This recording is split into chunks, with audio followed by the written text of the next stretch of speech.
You can set up a spot welder without a force gauge, but it's going to be very difficult to get an accurate reading of the force that's being produced.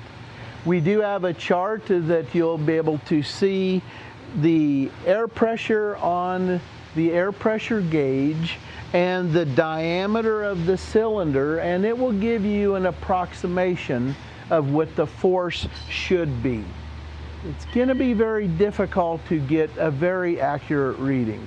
If you are wanting to get an accurate reading, that you have to use a force gauge. This is an analog force gauge and this is a digital force gauge.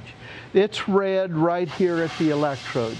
So if we do have an air cylinder that's sticking, or that we have any problem with the air pressure regulator, that it's going to cause a difference from what the calculation is to what we really see down here as force. So my recommendation is use a force gauge. We're only taking shots at an unknown if we're just assuming that's what the force is. Get the equipment to set it up correctly.